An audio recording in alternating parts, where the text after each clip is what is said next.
compañera. Reunión que organiza Resistencia Milonguera. Para los que no nos conocen, Resistencia Milonguera es una agrupación político-cultural creada en defensa de la cultura nacional y popular, en especial el tango. Está compuesta por un grupo de bailarines sociales de tango, somos lo que la gente llama la gente que va a las milongas, y a partir de que nos fuimos conociendo y reuniendo, decidimos hacer distintas actividades o acciones para promover, fomentar y alentar la cultura nacional. Nosotros reivindicamos todo hecho social en pos de la justicia y de la equidad.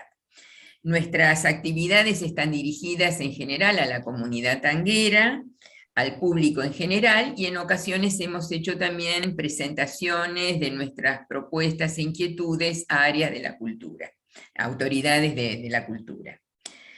Bueno, hoy estamos por la quinta reunión que hacemos por Zoom de Resistencia Milonguera, aprovechando la tecnología, aunque hoy no falló, pero bueno, la idea, las reuniones presenciales se suspendieron con la pandemia, y entonces este año hicimos distintas reuniones vía Zoom. En esta ocasión nos convoca un tema muy ligado al tango, que es el lunfardo. Y antes de presentar a nuestro invitado especial, esta actividad se va a desarrollar con el formato de una entrevista, y la que va a hacer la entrevista es la licenciada Paulina Spinoso, que es profesora de filosofía, licenciada en psicología y tanguera, milonguera. Bueno, vamos a hacer un viaje del pasado al presente, teniendo en cuenta que el lunfardo es algo vivo, nos interesa especialmente lo nuevo y la actualidad del lunfardo. Y para eso vamos a hablar con nuestro invitado especial, a quien ahora se los voy a presentar, es el licenciado y doctor en letras Oscar Conde. Voy a leer parte de su currículum porque es muy vasto. Nosotros le hemos pedido un resumido a él para que todos sepan de quién se trata.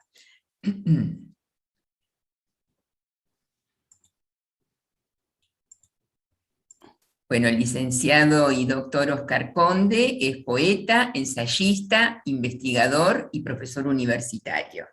Como les decía, licenciado y doctor en letras. Actualmente es profesor asociado en el área de literatura argentina de la Universidad Pedagógica Nacional, profesor titular de la materia lunfardo en la Universidad Nacional de las Artes y docente del doctorado en filosofía de la Universidad Nacional de Lanús. Ha sido compilador o editor de estudios sobre tango y lunfardo ofrecidos a José Govelo, Poéticas del Tango, Poéticas del Rock, volumen 1 y 2. ¿Quién es? Entra al número. Las Poéticas del Tango Canción. Rupturas y continuidades y argot hispánicos, analogías y diferencias en las hablas populares iberoamericanas. Lleva adelante un programa para la reedición de literatura lunfardesca clásica anotada, que hasta el momento cuenta con 2 títulos publicados. La novela La muerte del pibe Oscar, de Luis Villamayor, y los relatos de tangos de Enrique González Tuñón. En 2022 se publicarán Versos rantifusos de Felipe Fernández, Yacaré, y el inédito Canciones de moda de Enrique González Tuñón. Es autor del Diccionario Etimológico del Lunfardo y del Lunfardo, un estudio sobre el habla popular de los argentinos. Primer Premio Municipal de Ensayo de la Ciudad de Buenos Aires y de Charly García, 1983. Sus libros de poesía son Cáncer de conciencia, Gramática personal y La risa postergada. Es miembro de número, titular de la Academia Porteña del Lunfardo, Sillón Benigno Lugones, y de la Academia Nacional del Tango, Sillón Balada para un Loco. Bueno, hecha la presentación del caso, Oscar, te agradecemos un montón que estés presente y que nos hagas el aguante en este momento con esta dificultad. Así que, bueno, queda Paulina para iniciar la entrevista cuando desee. Muchas Bueno, ya gracias, Lili. mismo. Gracias por la bienvenida. Por favor. Gracias, Oscar, infinitas gracias. Bueno, como viste, nuestra curiosidad está muy ligada con la actualidad, porque incluso hemos visto algunas de tus presentaciones donde vemos con mucho gusto que investigás el lunfardo vivo, ¿no? A veces tenemos la idea de que el lunfardo es una cosa muerta, una cosa del pasado, de museo. Ahora, de todos modos, aunque enseguida trataremos de ella eso, como a veces se nos presentan ciertas confusiones, queríamos empezar por lo mínimo, por lo básico, preguntarte qué es el lunfardo, y sobre todo porque hay zonas de frontera un poco borrosas que nos confunden. La pregunta sería qué cosas hay que incluir en el lunfardo y qué cosas por ahí no. En una reunión que tuvimos se nos ocurrían una serie de cuestiones, por ejemplo, si la jerga canera o presidiaria, que en principio tiene como objetivo que los demás no entiendan, en qué momento se incorporan al lunfardo, porque si en cuanto se popularizan ya pierden su función original, si hay entonces que incluirlo, o recursos como el berre, qué tiene que ver con el cocoliche, qué tiene que ver con esos lenguajes que los jóvenes usan para identificarse entre sí y diferenciarse de los adultos, o cuando algunos grupos sociales justamente también quieren diferenciarse de otros grupos sociales, y a eso hace que a veces sean terminologías efímeras, de moda.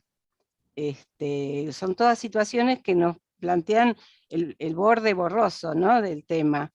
Inclusive hasta pensamos si, vos te acordás, Oscar, de las palabras inventadas por Landru, y Sí, eso claro. hay que incluirlo, no hay que incluirlo, o la jerga tecnológica, cuando ahora uno dice, estás muteado, whatsappeame.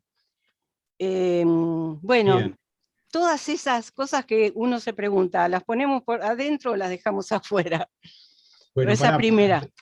bien, es tan largo todo lo que me preguntaste que yo podría responderte esto en 3 horas, o como voy a intentar hacerlo en 10 minutos, pero para poder hacerlo en 10 minutos tendríamos que ir paso a paso. Esperá. Entonces yo te voy a pedir que me vayas recordando cada cosa. Algunas de las cosas que vos das por ciertas no lo son, y algunas de las cosas que les parece que podrían ser tampoco. Entonces, bueno, tendríamos que aclarar así, cosa por Sí, cosa. Primero digo lo que es el lunfardo. Desde el punto de vista técnico, lingüístico, el lunfardo es un argot. Un argot, esa es la palabra, ¿no? Ahora, ¿qué es un argot? Bueno, un argot es un vocabulario del habla popular. Los argots suelen surgir en ciudades, es decir, son creaciones urbanas, y especialmente en las grandes ciudades, en las megaciudades. En el caso del lunfardo, este vocabulario o léxico popular empezó a surgir en la década de 1870, en coexistencia con el surgimiento del tango, y motorizados ambos nacimientos por la llegada incesante y cada vez más creciente de una enorme cantidad de inmigrantes europeos, especialmente italianos y españoles, pero sabemos que también del resto de Europa.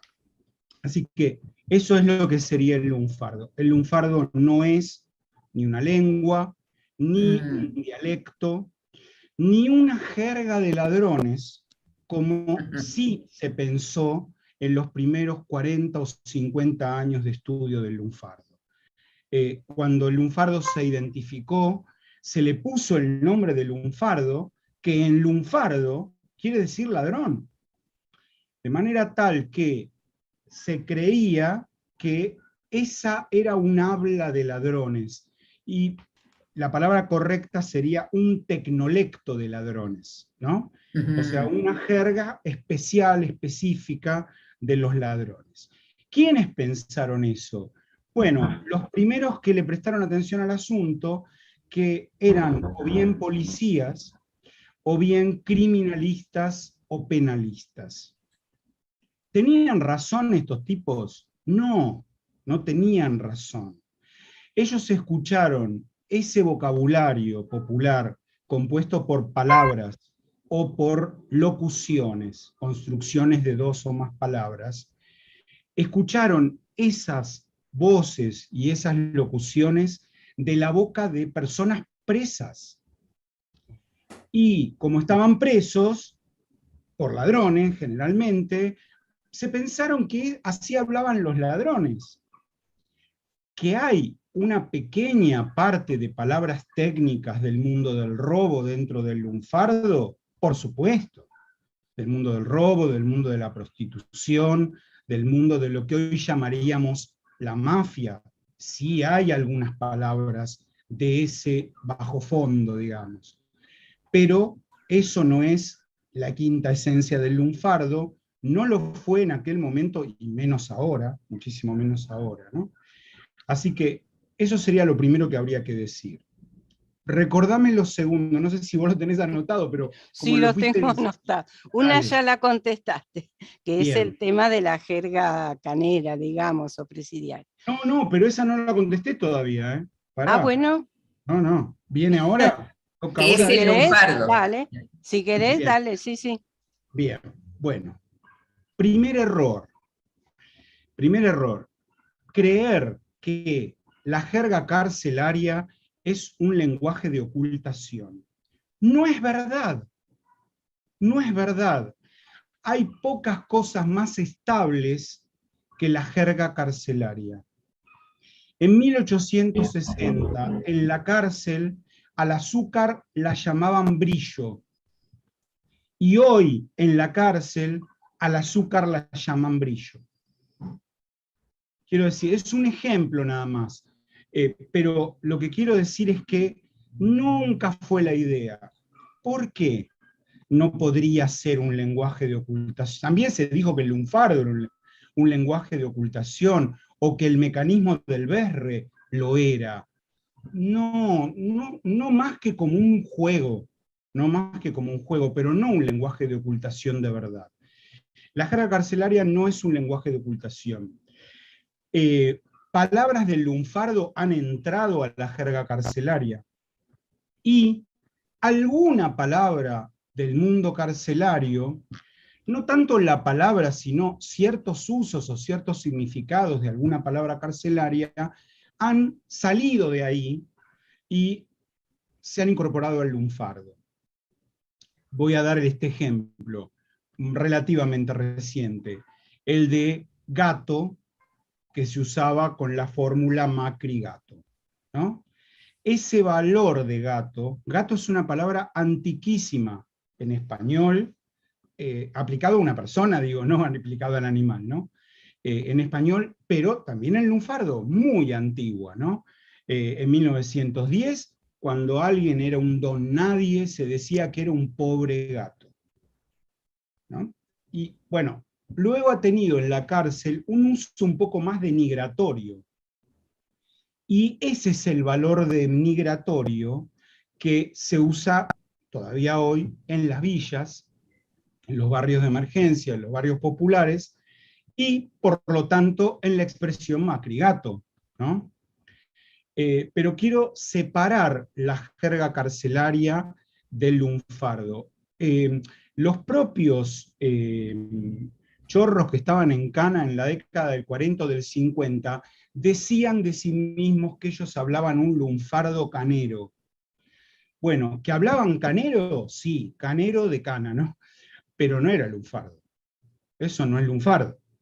Algunas que otras palabras coinciden con palabras del lunfardo, son las mismas, pero la jerga entera no la tenemos en los diccionarios del lunfardo, la jerga carcelaria entera, y el 100% de las palabras de la jerga carcelaria no son palabras lunfardas. Como la que di recién, el ejemplo de brillo. Otro ejemplo que se usa hará 50 años en las cárceles argentinas. a la leche en polvo se la denomina vaca rallada. Eso no existe en lunfardo. Las personas comunes no le decimos vaca rallada a la leche en polvo. Por eso hablo de que no son la misma cosa. ¿Sí? Ajá. Bien. Muy bien. Sigo con la lista. Sí, sí, El cocoliche.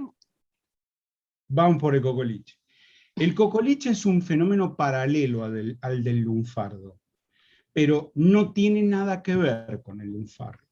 Es paralelo porque los actores, los inmigrantes que trajeron sus lenguas, el genovés, el napolitano, el véneto, el milanés, el gallego, el portugués de Brasil, el yiddish, no sé.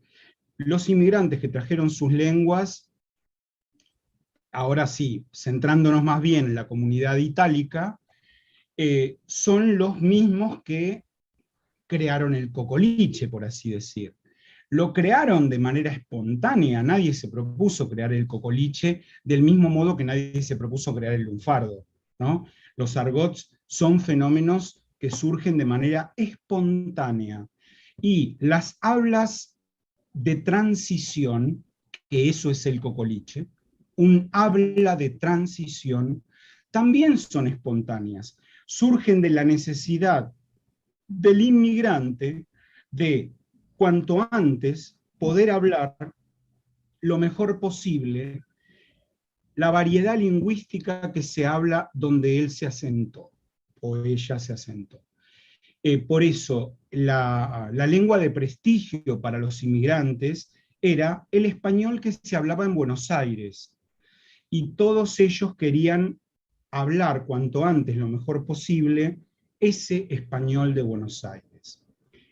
El esfuerzo deficitario, necesariamente deficitario, por tratar de hablar en español y no conseguirlo del todo, eso es el cocoliche. Ajá. Ahora, ese es el cocoliche real, ¿no? Un cocoliche del que no tenemos muchos testimonios, desde ya que orales no los tenemos. A nadie se le ocurrió grabar en 1915 a un italiano a ver cómo hablaba y hacerle una encuesta lingüística, porque bueno, ni siquiera de Saussure había dado su famoso curso de lingüística general. Sí, lo había dado en 1912, pero no había sido publicado como libro. Entonces, no existía esa idea de cómo, cómo recoger información lingüística, bueno, todo eso vino mucho después. Sí puede haber alguna documentación básicamente en un lugar, en el Archivo General de la Nación, donde hay muchos, pero muchos archivos con expedientes judiciales. En esos expedientes judiciales, cuando aparecía un acusado o un acusador o un testigo italiano, hablaban cocoliche, salvo que fuera hiperculto como José Ingenieros, que rápidamente aprendió a hablar en el español de Buenos Aires, se doctoró, se recibió de médico, luego hizo el doctorado en medicina, y a los 15 años se cambió el nombre, ¿no? Y en vez de llamarse Giuseppe Ingegneri, empezó a llamarse José Ingenieros, y todo el mundo cree que es argentino, ¿no? Pero bueno, es un caso muy raro ese.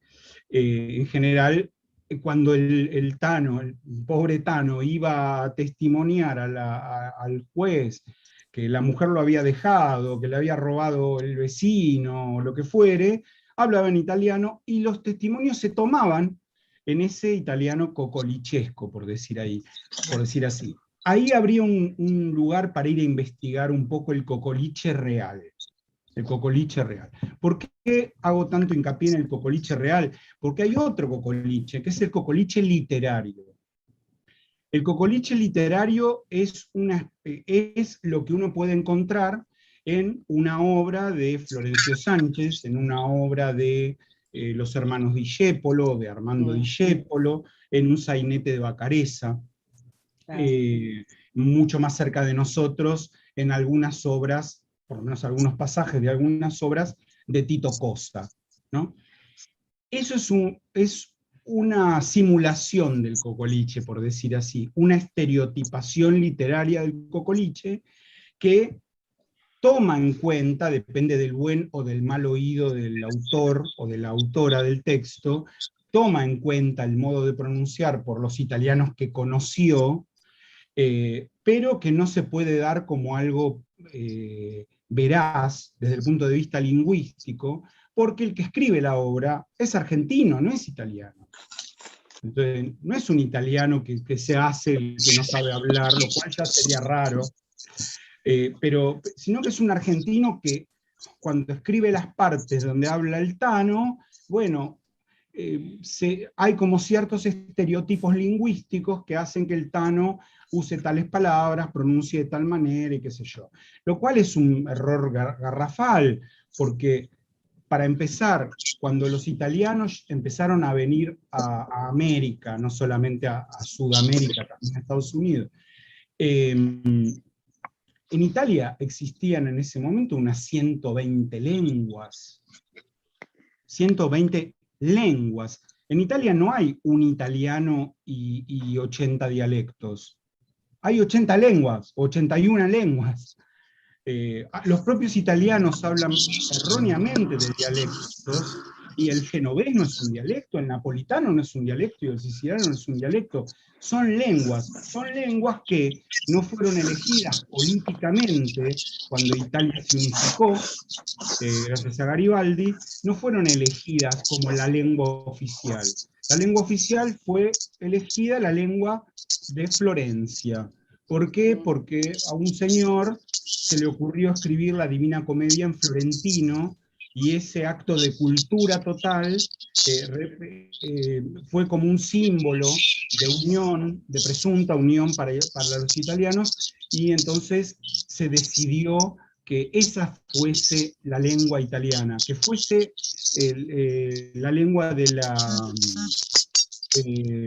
no me sale la región ahora. La región central, donde está Florencia. La Toscana. La Toscana, exactamente, gracias. Perdón, Oscar, un sí. segundito, perdón. Chiche, ¿podrás mutear porque hay un ruido extraño? Sí. Hola. Sí, ¿podrás mutearte, por favor, Chiche? ¿Cómo? Que por favor mutees tu conexión, que le pongas silencio. Perdón, Oscar, ¿eh? No, no pasa nada.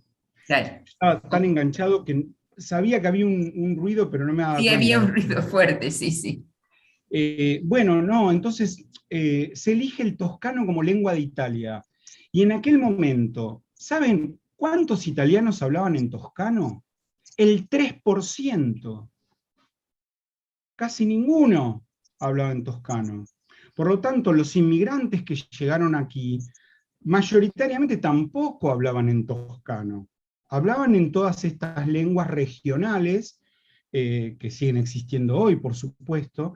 Y bueno, quiero decir entonces que un siciliano hablaba un cocoliche con una lengua madre siciliana.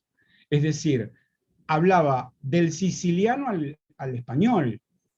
Un napolitano hablaba del napolitano al español. Un calabrés del calabrés al español. Bueno, entonces ni siquiera había un único cocoliche real, porque no todos los hablantes hablaban la misma lengua. Eso. Wow, bárbaro. Bueno, sigo con mi lista. ¿El berre es un recurso o es un conjunto, digamos, hace conjunto todos los berres? Bueno, los berres son uno de los recursos para ampliar vocabulario en lunfardo, ¿no? El berre, sin embargo, no apareció desde el principio.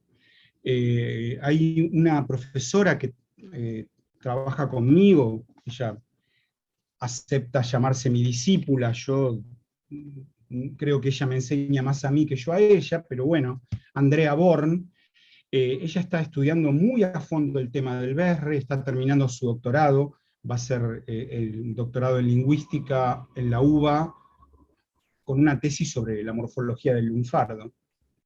Así que eso te lo podría contestar todo mucho mejor ella que yo, pero el BR comienza a aparecer en los textos escritos de manera muy esporádica en los últimos años del siglo XIX. Y recién parece asentarse más a fondo en la década del 20. La década del 20 es como una locura del BR, ¿no? El BR es un mecanismo, digamos que es, porque a ver si alguno o alguna está escuchando y no. El BR es un mecanismo por el cual las palabras se invierten sílaba a sílaba, en teoría siguiendo el orden, ¿no? O sea, claro, la mayor parte de los berres son berres de palabras de dos sílabas.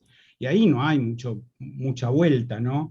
O sea, por supuesto que país va a dar ispa, mina va a dar nami, camión va a dar mionca, bueno, café va a dar feca, no sé.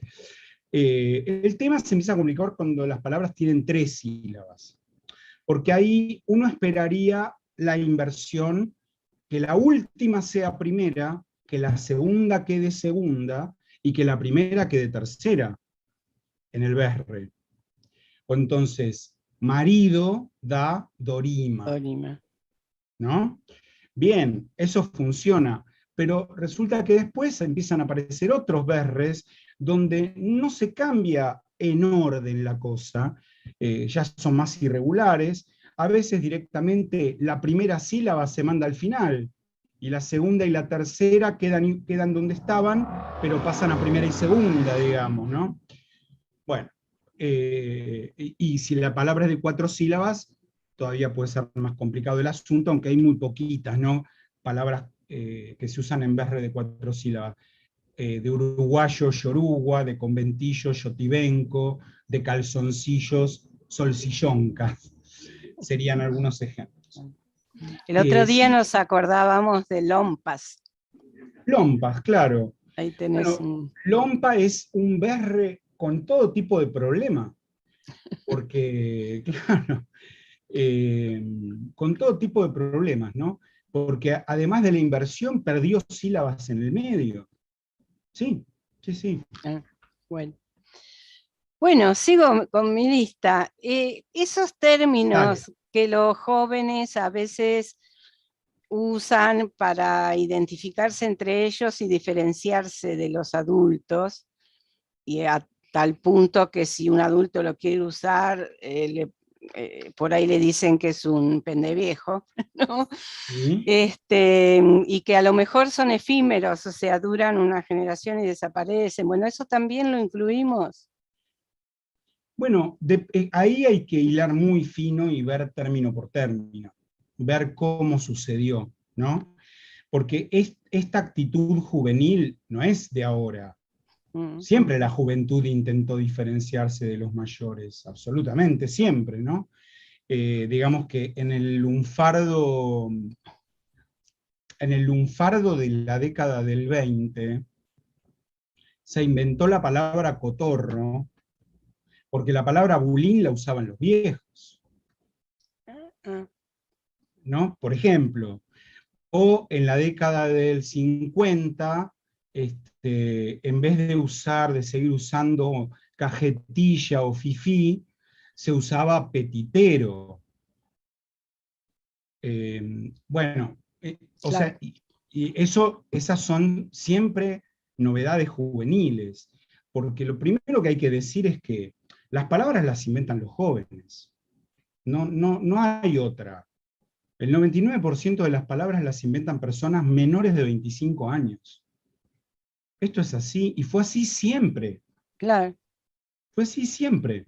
Las palabras de la lengua y las palabras de los argots. Ahora, hay una serie de neologismos, porque esto habría que decir, usar esa palabra, ¿no? Palabras nuevas. Bueno, ¿qué son las palabras nuevas? Neologismos. Sí, muy bien. Ahora, hay neologismos que corresponden al lunfardo o que por lo menos deberían estar en estudio para ver si las incorporamos o no las incorporamos al lunfardo, y neologismos que no tienen nada que ver con el lunfardo. ¿Cuáles son esos que no tienen nada que ver?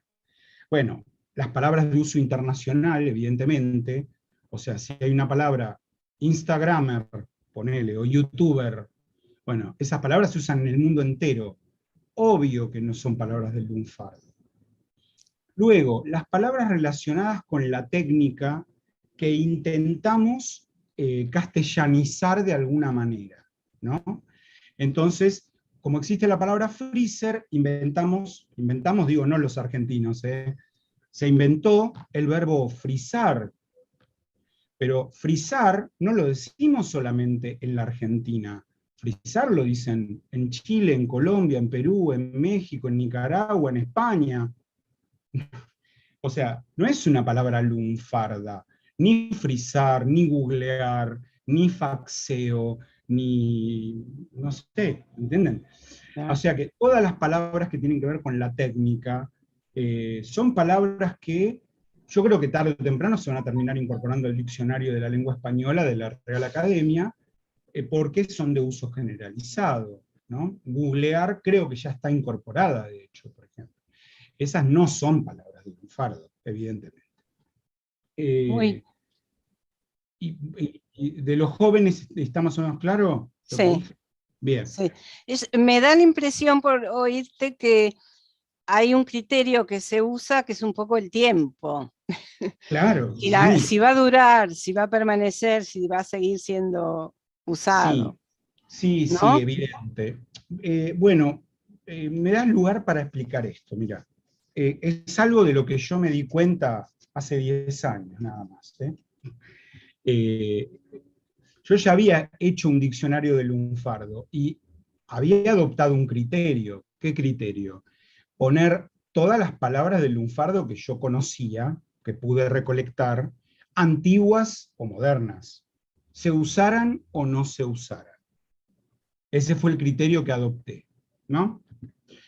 Es un criterio correcto ese, si uno promete en el título que ese libro es un diccionario del lunfardo.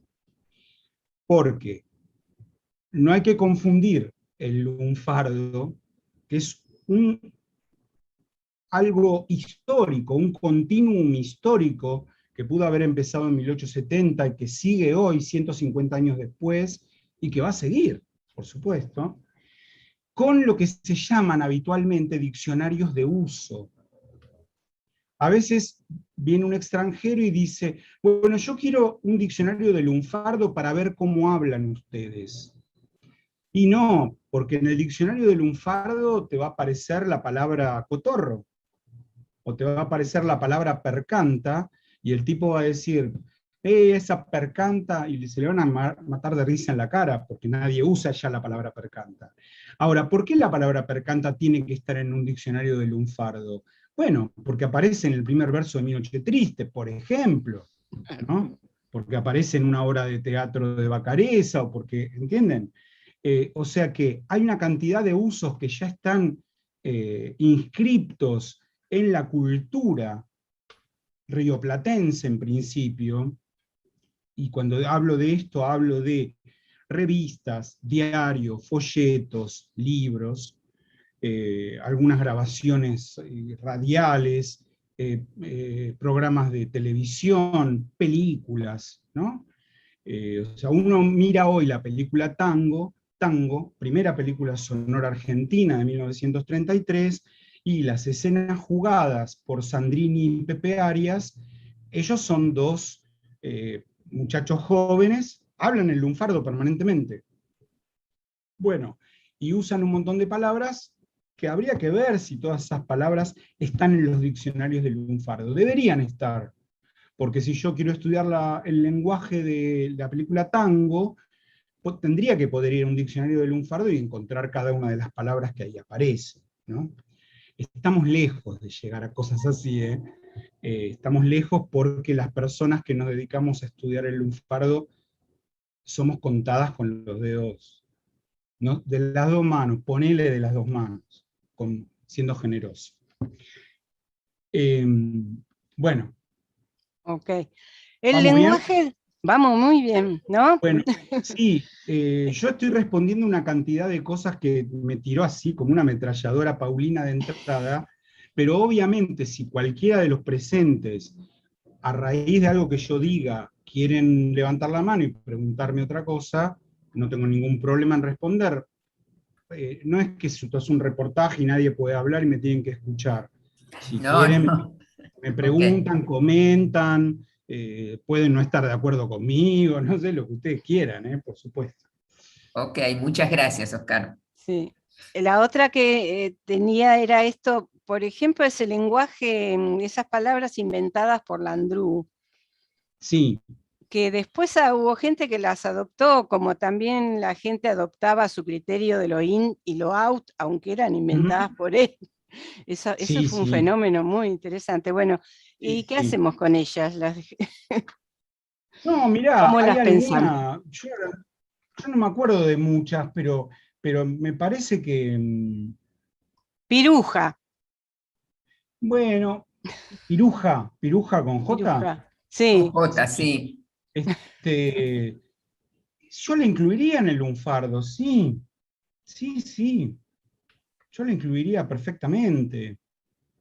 Eh, ahora no se me ocurre otra. ¿Hay alguna de Nini Marshall, por ejemplo? ¿Hay alguna Cheto, palabra que inventó Nini Marshall? Como por ejemplo, yo la usaba en la escuela cuando tenía 6 años para insultar a mi compañero de banco. Tarúpido. Ah, sí, ah, la O sea, usamos varios. sí, sí, bueno, esa palabra la inventó Nini. La inventó un personaje de Nini, o sea, cuando decía que alguien era un salame, decía, ay, no seas tarúpido, cuando hacía a la Bedoya Hueso de no sé cuánto, una cheta, en la década del 50. Eh, así que sí, me parece que eso hay que incorporarlo. Ahora, yo antes mencioné la palabra petitero. Bueno, hoy nadie usa la palabra petitero, que además es una palabra surgida de un bar al que iban estos petiteros, porque al Petit sí, Café o Petit Bar de Callao y Santa Fe. sí. Bueno, hoy ni siquiera la gente sabe que ahí existió eso. Pero sin embargo debe estar en petitero en un diccionario de lunfardo, ¿no? Quiero Ujú. decir, si una palabra tiene cierta duración en el tiempo, 10, 15, 20, 30 años, merece estar. Un ejemplo que se me ocurre ahora de la tele, ¿no? Algo que inventó el gran humorista Aldo Camarota. La palabra pendorcho. Sí. No sé si ustedes recuerdan cómo surge eso, No. ¿no? Era ¿Cómo surge? No. un sketch de telecómicos. ¿Querés decir, Enrique? ¿Querés contarlo vos? no, no, espera, lo que quería contar era que la personaje de Catita era Mónica Bedoya Güello de Picos Pardo de Scrotum Sue. Tenía todo ese Exactamente. nombre. Bien, Y perfecto. la palabra cheto venía de concheto porque eran todos media muy finos y eran muy amanerados en su concepción. Entonces era como para degradarlo, le decían otra palabra, después derivó en concheto y después quedó cheto. Entonces dice, si Ujú. supieran el origen del nombre cheto, no les gustaría, porque era Yo una creo, palabra para no decirle otra cosa, ¿no? sí, sí, sí, sí, sí, sí. No, lo del Yo otro tengo la idea de que primero se aplicó a las chicas de buena familia. O sea, la primera que se usó en femenino, aplicado a mujeres, fue Concheta. Muy cerca, lo vamos a decir, tampoco nos hagamos los giles, sí, somos gente grande. En vez de conchuda, Concheta, ¿no? ah, Y luego a los varones, Conchetos. Y ellos lo adoptaron con alegría. No, sí, sí, bien. no. Eh, Sobre no, esos, perdón, no. sí, no, decime porque me No, estaba tratando de pensaba acordar. esto de que hay algunos pocos casos en donde se conoce el inventor de la palabra, por ejemplo, estos que mencionaron recién, y me acordé de pituto. Ya que también sí, dijiste pendorcho. sí, pero, Pituto tenía, o sí, tenía pero antecedentes la palabra pituto, sí, antes sí, del sí, crimen sí, se usa en conocido. Chile. Ah, Sí, bueno. sí, se usa en Chile, instituto. Y me parece, es una de las pocas palabras que los chilenos nos legaron, ¿eh? Es uno como una, porque yo recuerdo usar la palabra pituto para una especie de tornillitos que yo ponía para sostener los estantes de la biblioteca. Yo lo llamaba Ah, pituto eso, Sí, ¿no? Y se usaba. efectivamente, claro, y Sí. efectivamente eso tiene una forma lejanamente parecida a las balas de calibre 22, digamos. Supongo que por eso el hermano de María Marta habló de un de un pituto, pituto. ¿no? Sí. Bueno, Pero si no nos ahora se metamos en eso. generalizó, Claro. ahora Sí, sí, quedó, claro, quedó. claro. En esa Bueno, época se popularizó. claro. Sí, sí, sí. Bueno, Después busquen sí. sobre Pendorcho, no les voy a contar nada, pero busquen Ah, ¿cómo sobre es? No, Pendorcho. ¿Querés? contanos, contanos. No, bueno, porque es medio anecdótico, pero es divertido también. Era un sketch de Telecómicos, Mm.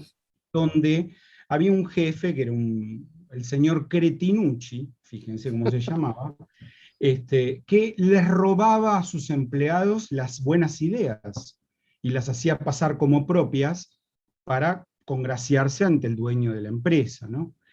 Y entonces había un pobre empleado que lo hacía el flaco Alfonso Pícaro, un narigón, una nariz tremenda, que después terminó trabajando con Olmedo en la década del 80,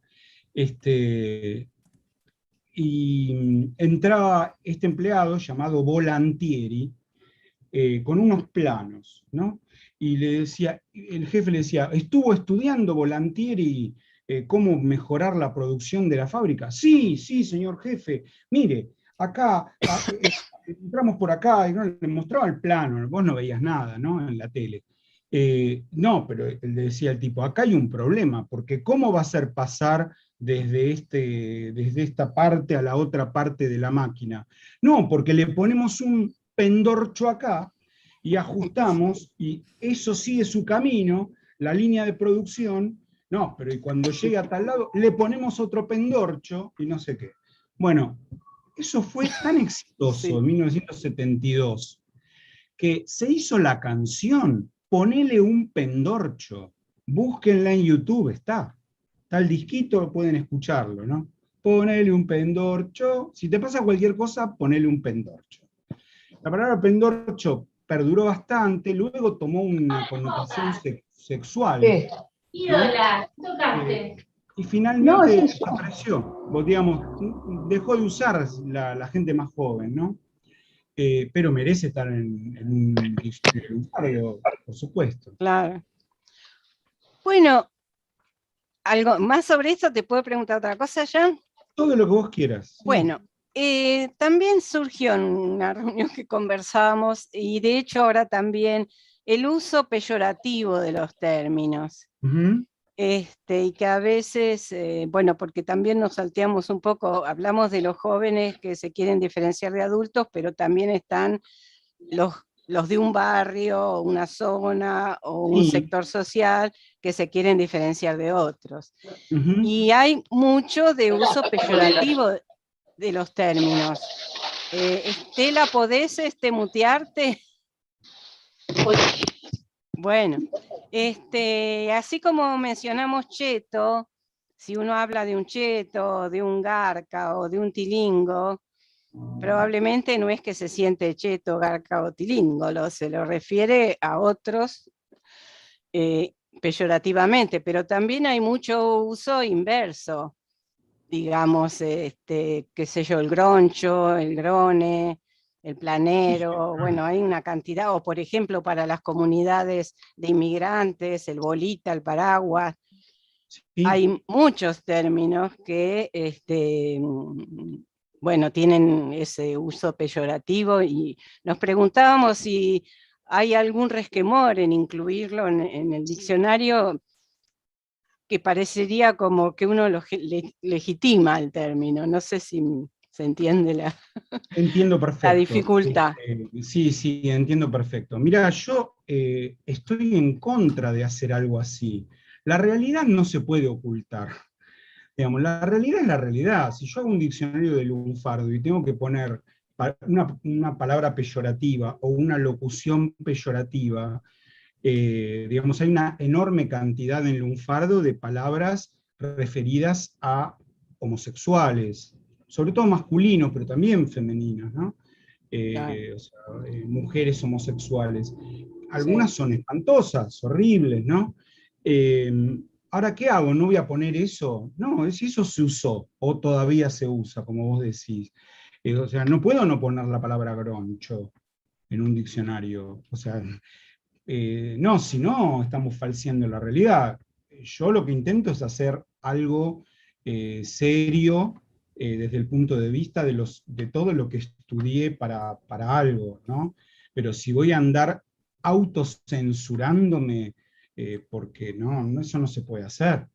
Considero que no se puede hacer. No se debe hacer tampoco, aunque lo están haciendo, en el diccionario de la Academia Española. En el diccionario de la Academia Española hubo en algún momento, claro, ese sí es un diccionario de uso, ¿no? Entonces ellos, a medida que las palabras se dejan de usar, las van quitando del diccionario. Van incorporando nuevas, pero van quitando viejas.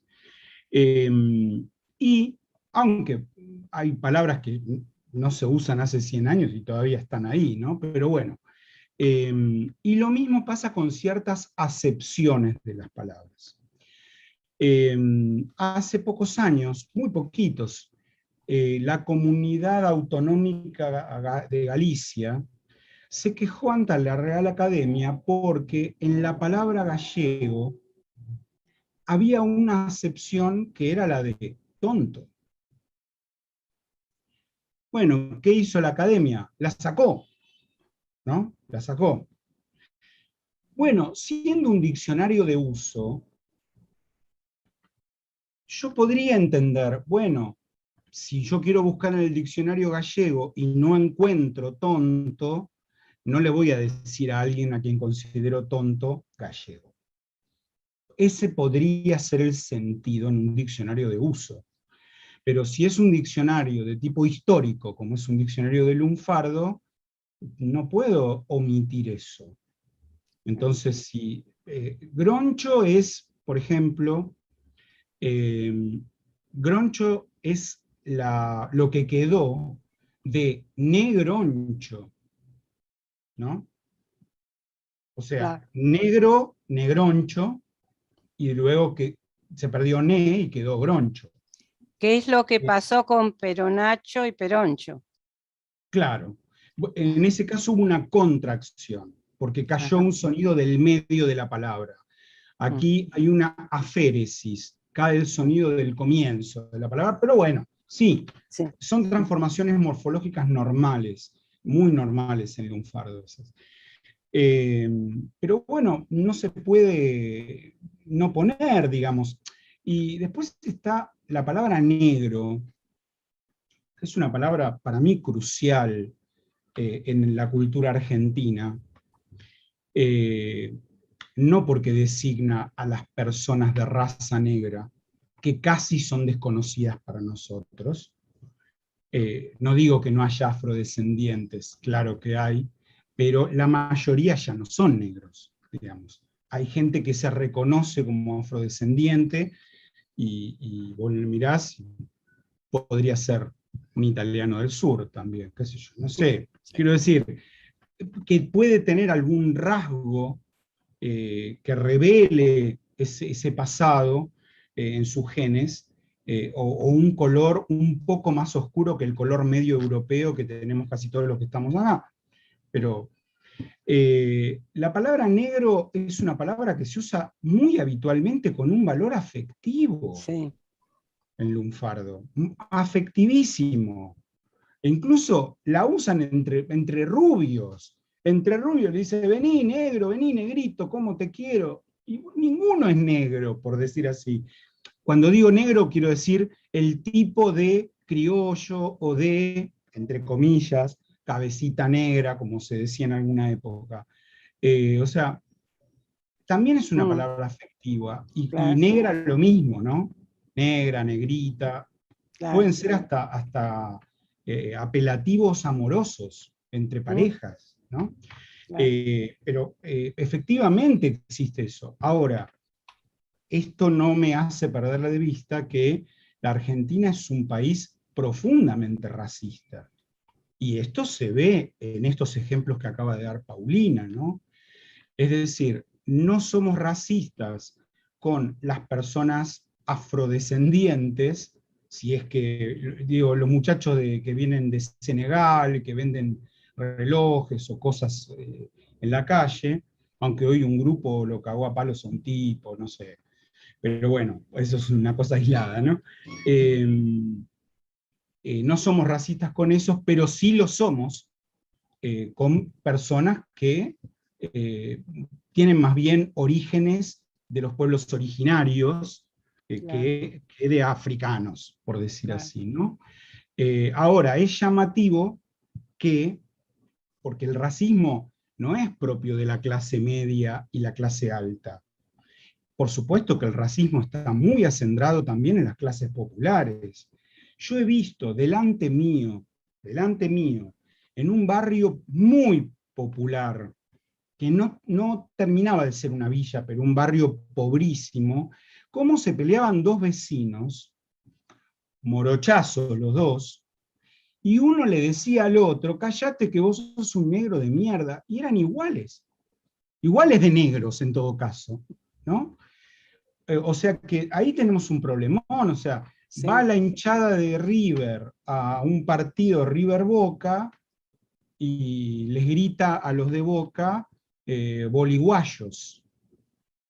Ahí tenés una palabra linda de lunfardo, horrible por lo que representa, pero porque es bien peyorativa. Si sos hincha de Boca, sos un boliguayo, no sos argentino, ¿no?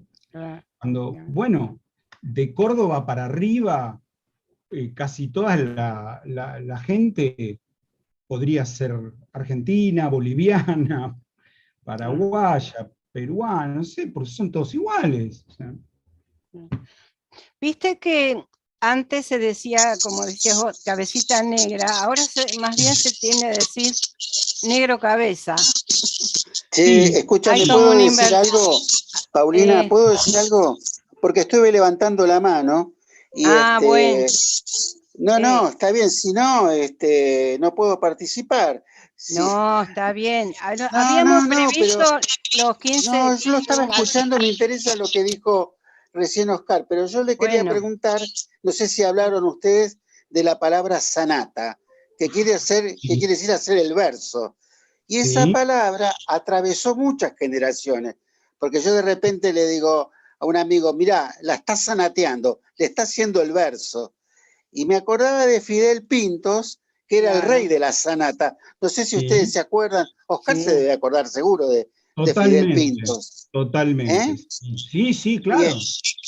Y esa palabra se transculturalizó de alguna manera, ¿o no? Atravesó, ¿desde qué origen tiene esa palabra, la sanata? Italiana, es una palabra italiana.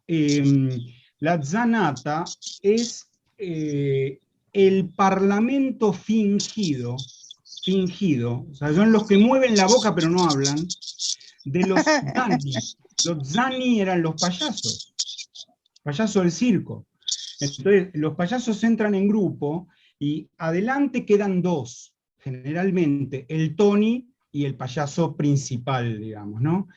Que intercambian entre ellos. Y atrás, los otros payasos hacen como que están hablando, se pegan, uno se cae, hacen como cosas graciosas de fondo.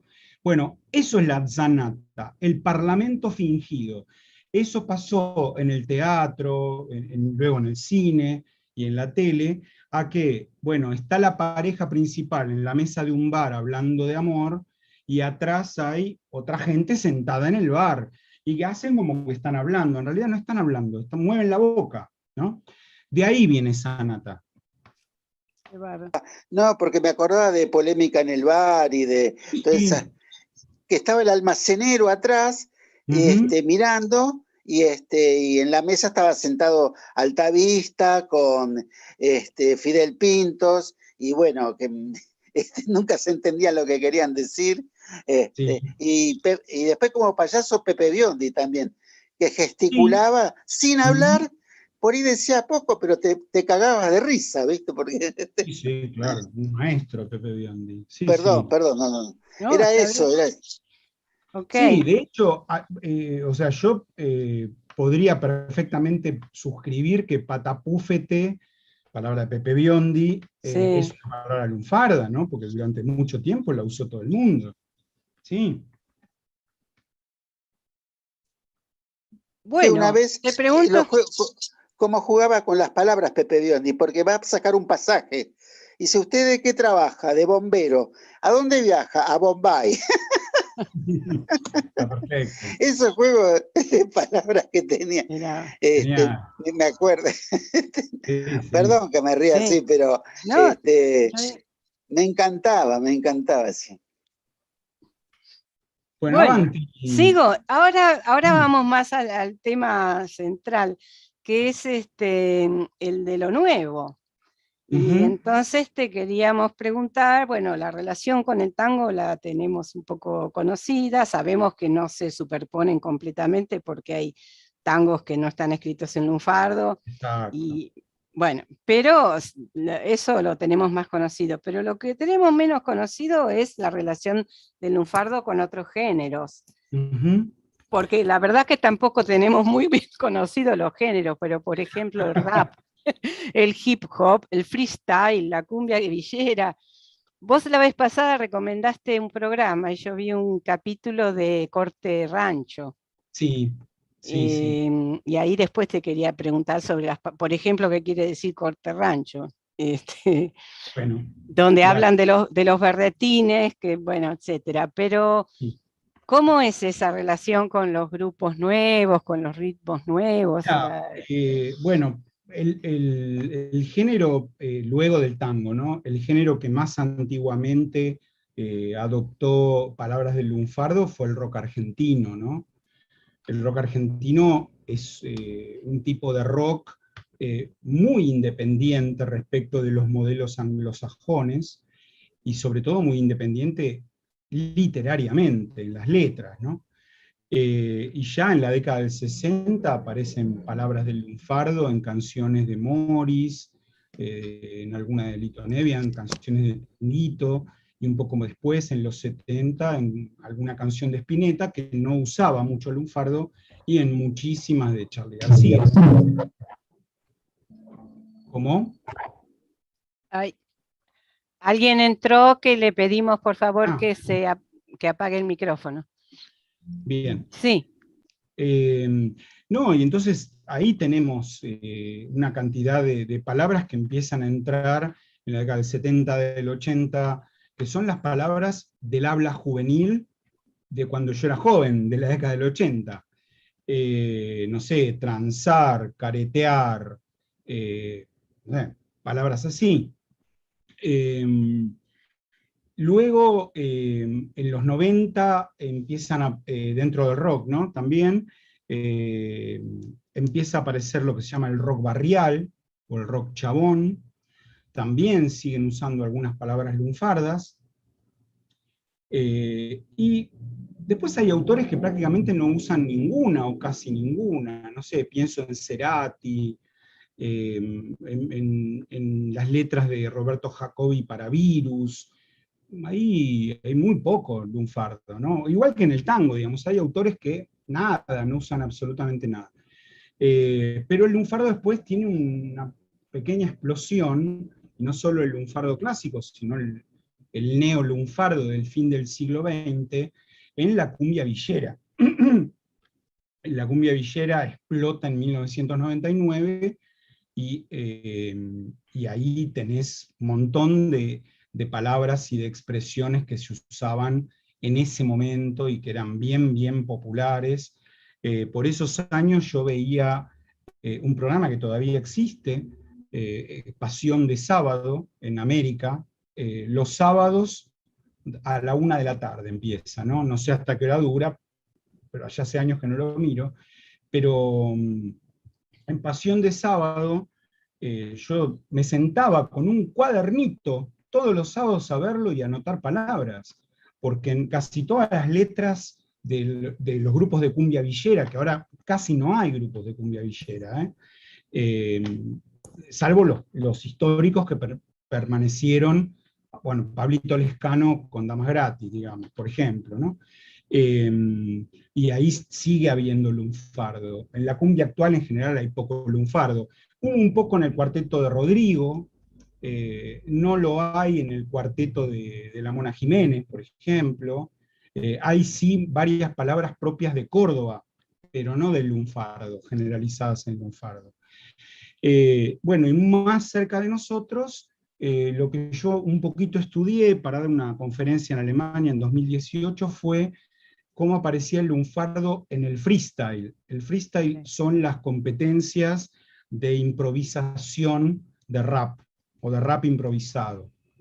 Eso empezó muy fuerte en 2012, 2013, en la Argentina, por supuesto que era bastante anterior en el resto del mundo. En la Argentina, a comienzos de los 2000, ya había raperos que improvisaban.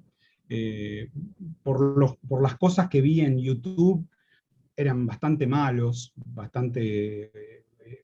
improvisaban mal, digamos. Pero los pibitos que empezaron a improvisar ahora, pibitos y pibitas, ¿no? Que improvisen. Digo así, pibitos y pibitas, no despectivamente, sino porque arrancan a los 11, 12, 13 años. Y algunos son geniales, geniales. No todos usan lunfardismo, pero varios los usan, sí, sí. Y algunos de esos, en los últimos 3 años, se profesionalizaron y pasaron o al rap o al trap. Uno que pasó al rap, y que es mi ídolo total, es un pibe que se llama Wos, con W, W-O-S, Wos, Valentín Oliva.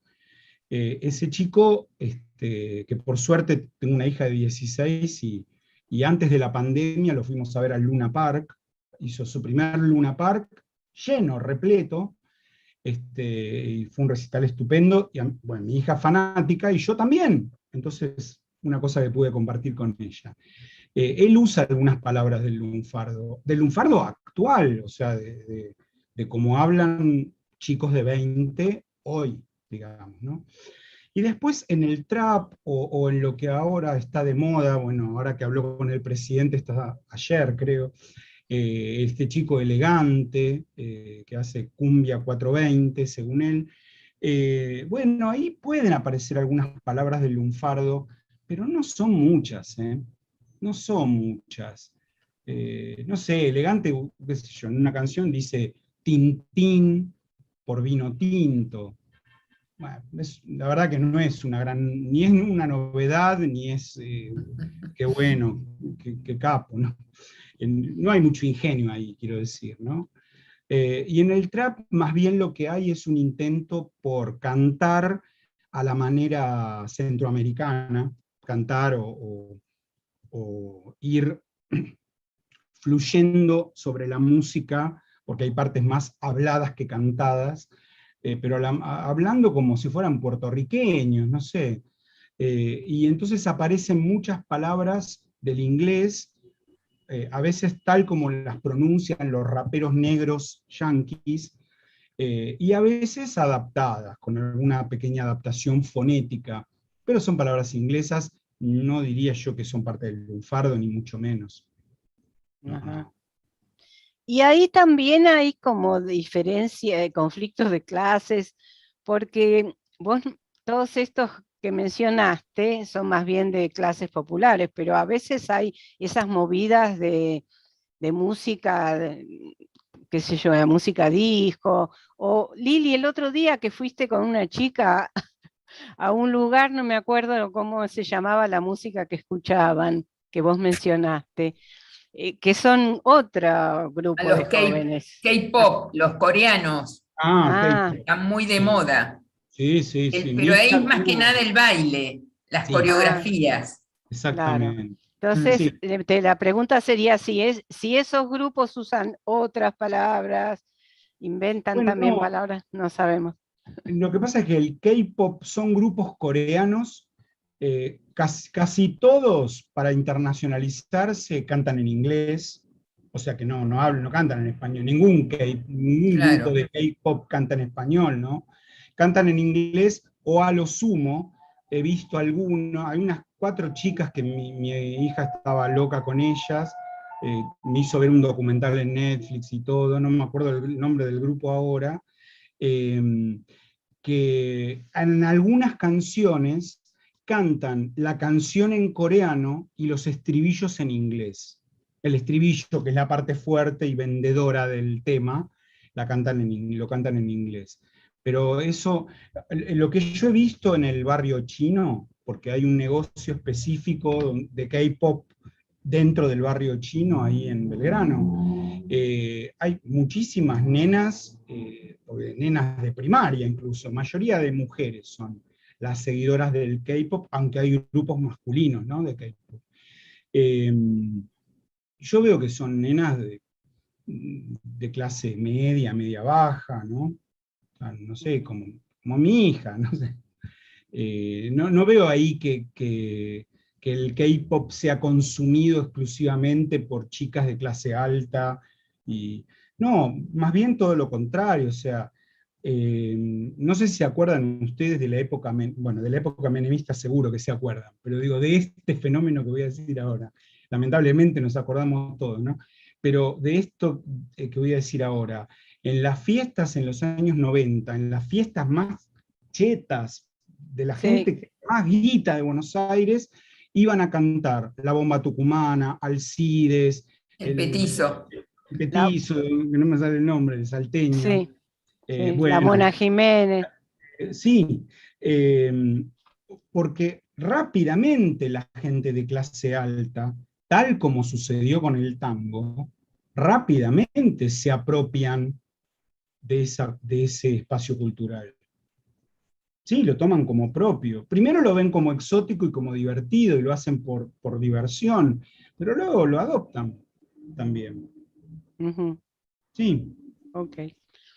Pero el Bueno, tango lo descalificaron durante mucho tiempo las clases altas. ¿O no? No te sí, entendí, discúlpame.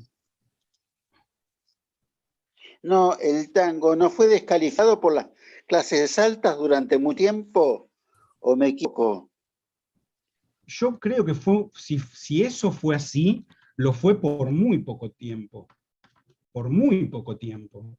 Porque los que llevaron el tango a Francia fueron precisamente bailarines de la clase alta. Los argentinos que iban a gastar toda la guita que ganaban con el trigo y con las vaquitas a Europa, esos eran los mejores bailarines de tango y varios de esos terminaron como profesores de tango, ¿no? Eh, así que estoy hablando de la primera década del siglo XX. El año del esplendor máximo del tango en Europa, en París puntualmente, pero también en Berlín, en Londres y hasta en Nueva York, cruzando el Atlántico, fue 1913. 1913. Pero además ya tenemos testimonios de la última década del siglo XIX, donde las clases populares bailaban el tango en piringundines, academias, lugares por el estilo, y muchos de los concurrentes a esos lugares eran niños bien, claro. ¿no? Eso, O sea, varones de buena familia, por ahí estudiantes de medicina, estudiantes de derecho, o sea, chicos bien, quiero decir, y esos son los que en las disputas con los compadritos, porque muchas veces se disputaban una mujer, para bailar, ni siquiera para otra cosa, Bueno, esos son los tipos que llevaron, por ejemplo, el boxeo a los lugares de baile, o sea, porque estudiaban boxeo, eran los amigos de Jorge Newbery, esos chicos, esos muchachos, ¿no? Que practicaban Hay la un tango que lo aviación. cansó de Cos. Sí, hay un Sí, tango, sí. sí, de Celedonio, claro, sí, de Corrientes y Esmeralda. Borges cuenta en un libro de conferencias que se llama El Tango, cuenta algo que supuestamente le contó el papá de Bioy Casares, el viejo Bioy, el doctor Bioy, que cuando ellos eran jóvenes, como iban a bailar tango a lugares medio bravos, todos tomaban clases de box. Y cuando los compadritos se encontraban con que, o sea, te agarraba un tipo que practicaba box, te pegaba una ñapa y te dormía, ya está, se acabó todo ahí, ¿no? Claro. Bueno, cuando empezó a pasar eso, aparecieron las armas de fuego, ¿no? Pero hasta entonces el compadrito se manejaba con un cuchillo. cuchillo, y con un cuchillo tipo facón, tipo Moreira. Mucha gente no sabe esto, pero el facón, tengo acá una reglita de 30 centímetros, lo mínimo que medía la hoja del facón era 30 centímetros. Los tipos lo guardaban en la sisa, acá abajo del saco. El cuchillo era así, todo esto ocupaba, todo el costado, lo tenían toda la noche ahí, a veces en una fundita de cuero, ¿no? Y cuando pelaban el coso, pelaban casi media espada, es eso, ¿eh? Eso es lo que usaba Moreira y lo que usaban otros supuestos gauchos malos, primero, ¿no? Bueno, eso se cuenta en algunas películas, ¿no? Como Los muchachos de antes no usaban gomina, Claro. La rubia Sí, Mireya, todas esas. sí, Claro, sí. claro. Por el 70 muchos chetos que empezaron a aprender karate, Ujú. iban y te fajaban con golpes de karate, o sea, Sí. practicaban y te golpeaban. Y una cosa que me llamó la atención, que me dijiste vos, que poner el cuarteto cordobés en una fiesta era quemarla.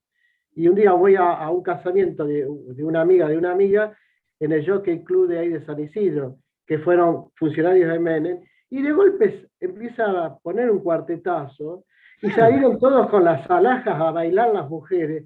Y yo dije, Obviamente. lo que hicieron todos, le salió el otro yo, ¿viste? Porque dije, acá se les cayó la careta, pero no, era como que si no ponías después a Rodrigo, no lo ponías en una fiesta, se vuelve loca. Hasta hace poco se ponían todos, querían bailar a Rodrigo, ¿viste? Por supuesto, Claro, sí, claro. eso es bastante normal. Yo imagino que en las fiestas de hoy pondrán las canciones de Elegante. Me imagino que deben escuchar eso. Sí, Pasaba con La felicidad de Palito Ortega. En claro, Mau Mau terminaban bailando La felicidad de Palito Ortega, que era un grasa, pero un grasa aceptado. claro, exactamente, Silvia, tal cual. Sí. Y Además, veo que usaron, perdón, que usaron la palabra quemarse. Si no me equivoco, esa es una de las invenciones del Landru. Te requemaste, ¿se acuerdan? Bueno, no Ahora sé se si es usa del poco, Andrew, ¿no? quizás sea un ¿No? poco anterior. Puede Quizás sea ser. un poco anterior, pero sí, lo que el Andrew inventó es la palabra quemo. Tal Claro, cosa es esto es un quemo. quemo. Es un quemo. Sí. Sí, y esas son palabras lunfardas, evidentemente. Quemarse, quemo, por supuesto que sí, ¿no? Claro. Una cosa más quería decir del tema del tango, del rechazo al tango, ¿no? Porque si no va a quedar incompleto lo que yo estaba diciendo. Había una parte de gente, lo que se llama, lo que se autopercibe, la gente que se autopercibe como decente, ¿no? La gente decente, que no era necesariamente gente de clase alta, por ahí era gente trabajadora, ¿no? Pero que, o sea, de clase media, trabajadora, con una gran oposición al tema del tango, porque no querían que sus hijas mujeres estoy hablando de la década del 10, del 20, del 30, fueran a bailar eso, el tango. Pero el problema acá era un problema de tipo más moral que estético, ¿no? El problema es que iban ahí y un tipo les agarraba de la cintura, se les acercaba, le rozaba con el pectoral los pechos. El gran problema es eso, más que otra cosa. La clase alta, por supuesto, con la hipocresía habitual, dejaba que sus hijos varones fueran a esos lugares, sus hijas mujeres no, porque debían llegar vírgenes al matrimonio y todo lo que ya sabemos.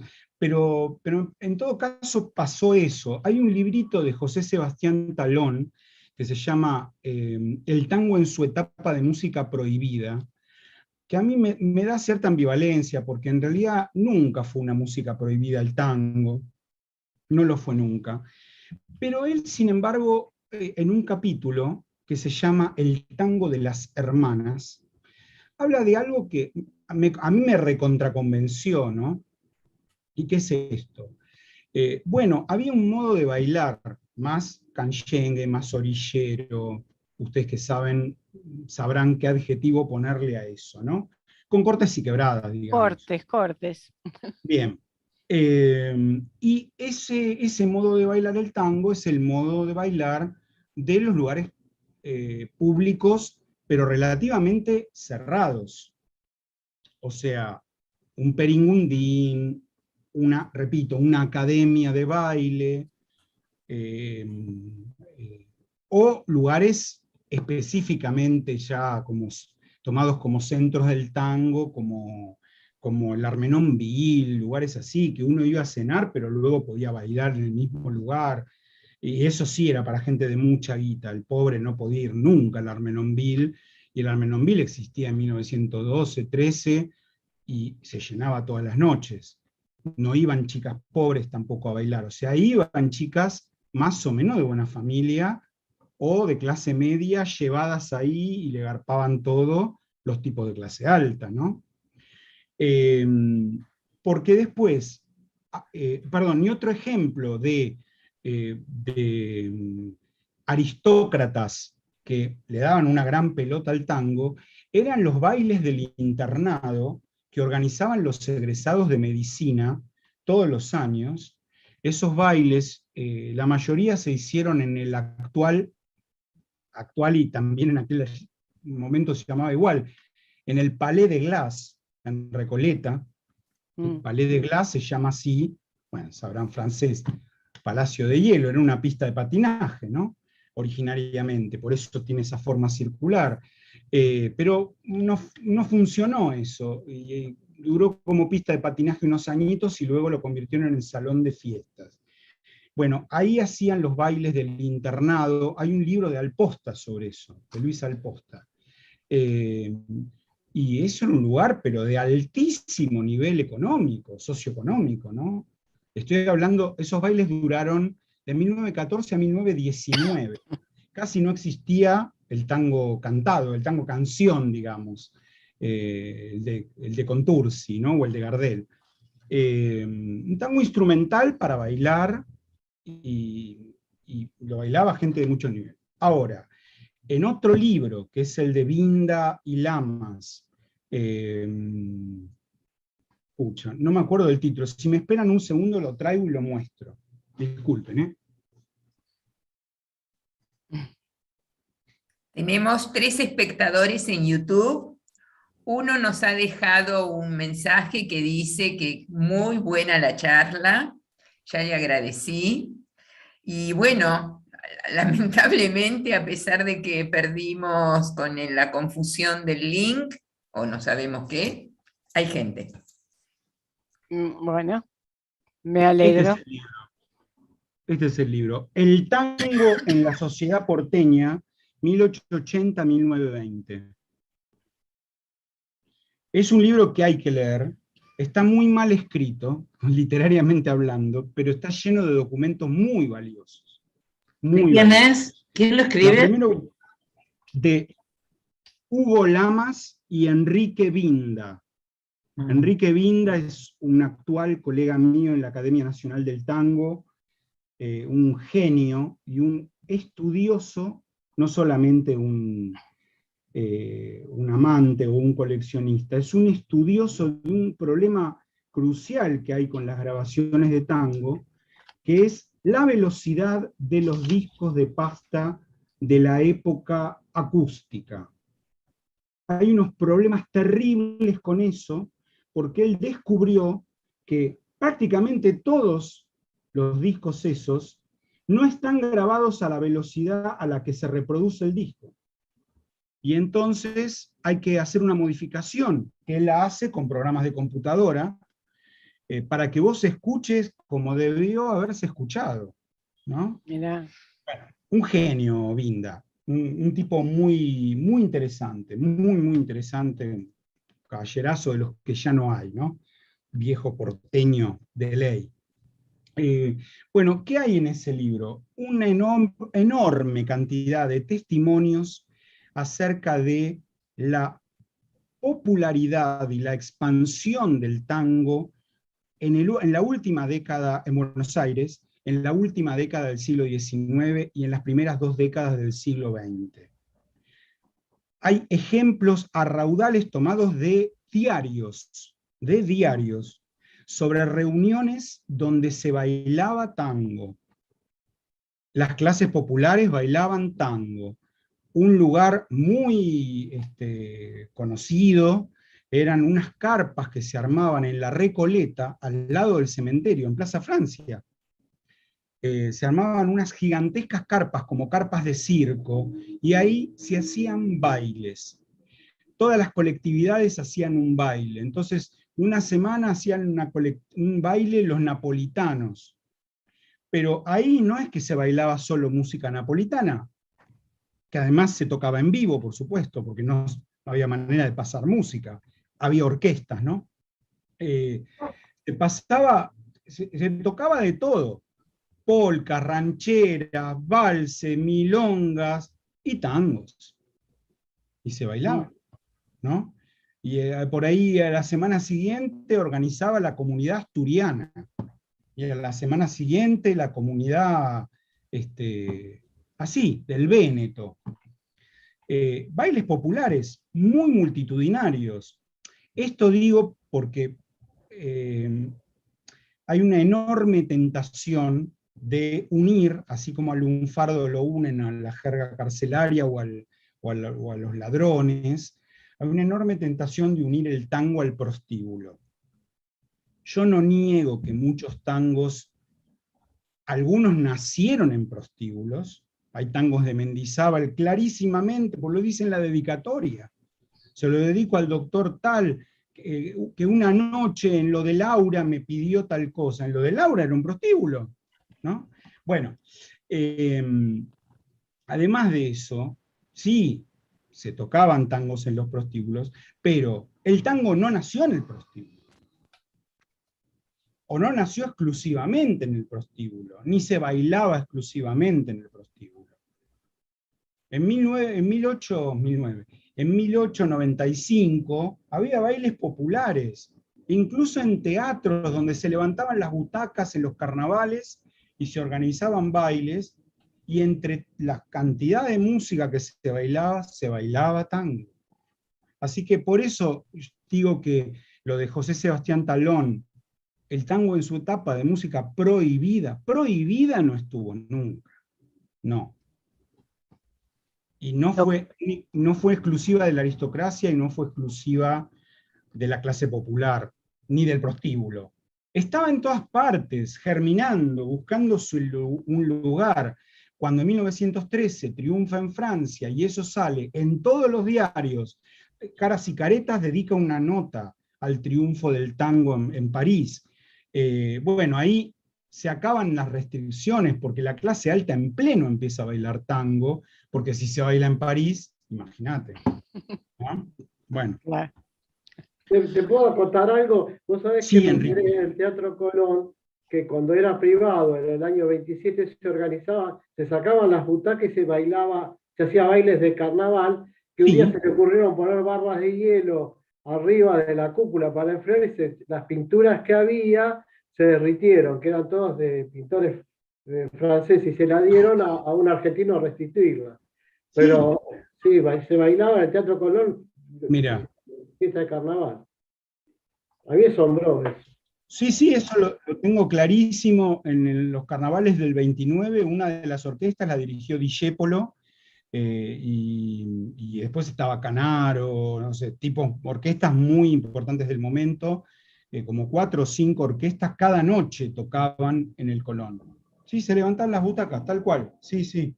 No sabía lo del hielo y esto que me contás de la pintura, eso no lo sabía. Perdón, me terminé hablando de tango, discúlpenme. Sí, te agradecemos. Pero me quedaron una par de preguntas sobre el uso juvenil de los términos. Viste que comentaba al principio el programa que vos recomendaste, Corte Rancho. Sí. Corte, por ejemplo, Corte Rancho, ¿quiere decir algo que uno pueda entender? Claro. Sí, quiere decir. Corte es lo mismo que tipo. Ah, mira. ¿No? Tipo. O sea, fuimos a un lugar tipo parador, ¿viste? Te cuenta alguien, ¿no? Tipo, bueno, corte es lo mismo que tipo, ¿no? Y rancho es un concepto que sí salió de la jerga carcelaria, y que se extendió por el lunfardo. Cuando yo lo conocí, me lo enseñaron unos chicos que iban al Buenos Aires, que lo usaban en el Nacional Buenos Aires, hace 12 o 13 años, ¿no? Quiero decir que había dejado rápidamente de ser usado solo por las clases populares. Evidente que se usaba en la cárcel, en los barrios populares también, pero lo usaban en Buenos Aires, ¿no? Hacer rancho tiene que ver también un poco con la vieja expresión de hacer rancho aparte, viene por ahí, pero hacer rancho y el verbo ranchar. Claro, hacer una ranchada. Con los amigos a tomar mate y a charlar. Eso, ¿no?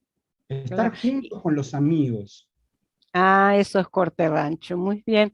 Y lo mismo veo que usan palabras... Paulina, un segundito. Está Jorge o María Lelia, no sé cuál de los dos, levantando la mano hace un ratito. Perdón. Bueno. Jorge. Dale. Tenés que liberar tu micrófono. Yo lo veo como congelado. Sí, ahora se congeló, pero hasta recién está. Ahí está. Sí, bueno, muy bueno, Oscar, lo tuyo, ¿no? Gracias. Sabemos que la palabra a la policía llamarlo taquero, ¿no? La taquería, taquero, era porque le cortaban el taco. Los bailarines de tango usaban el taquito francés, que era un taco más alto. Ahora la policía, cuando los agarraba, les cortaba el taco al taquito francés que usaban los bailarines de tango, y lo llamaron taquera, ¿no? Ahora, esto entonces era, si el tango estaba permitido, lo que hacía la policía era ilegal. Bueno, yo de eso no sabría hablarte. Primero te voy a decir que el taco francés, o sea, usar zapatos con taco, es propio del compadrito. Baile o no baile tango, ¿no? O sea, no son los zapatos del bailarín, son los zapatos del compadrito. El que no baila tango también usa esos zapatos con taco. Y la mayoría de los compadritos eran tipos que eran muy marginetas, digamos, eran tipos que estaban en el límite de la legalidad. Lo más legal que podía hacer un compadrito era laburar de matarife, pero lo más habitual era que fuera matón, o sea, barra brava de algún político. Barra brava no existía, por supuesto, pero digo, lo mismo que los barra bravas de ahora, ¿no? Los compadritos laburaban de eso, eran guardaespaldas, ¿no? Y la policía no creo que se lo llevara por bailar tango, no estoy muy seguro, no lo sé, no sabría decírtelo, pero me da la impresión de que no.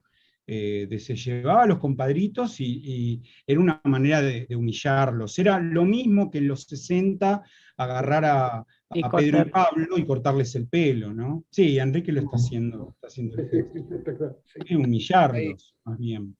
Sí. Y la palabra cosaco.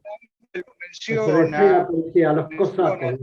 Sí, es porque en una época el uniforme que usaba la casaca tenía unos botones que hacían acordar a las fotos que aparecía el ejército ruso en el diario.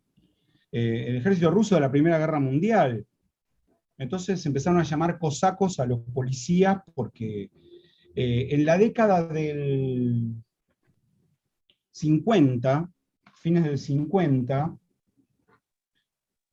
se llamaban coreanos a los policías por el color del uniforme, que era igual al uniforme del ejército de Corea que peleaba contra Estados Unidos.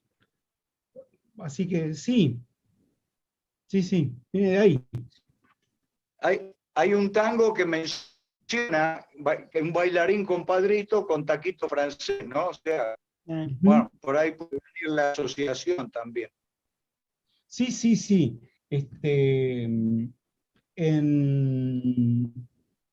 En la poesía de Yacaré, yo estuve trabajando todo este año en eso, va a salir el año que viene una edición anotada de Felipe Fernández Yacaré, Versos Rantifusos. En una parte se describe a un compadrito, a un guapo, y se habla de que el tipo se había ido a requintar los tacos. ¿Ah? Me tuvo loco un mes eso. ¿Qué es esto? ¿Qué es esto? ¿Qué es esto? Bueno, ¿qué es? Es ir a ponerse un taco a la zapatería para que el zapato sea de taco francés. Agregarse taco, ¿no? Es eso. Incluso encontré la expresión taco requintado. Sí. Que claro, yo me volvía loco porque uno puede requintarse el sombrero, que es ladear un poco el ala del sombrero hacia abajo para cubrirse la cara. Pero ¿cómo requintar un taco? No entendía. Y requintar un taco era, taco requintado era el taco hecho por el zapatero, agregado, digamos, porque el zapato no te lo vendían con ese taco. Sí. Bueno, me quedaba de los términos que aparecen en Corte Rancho. Berretín, sí.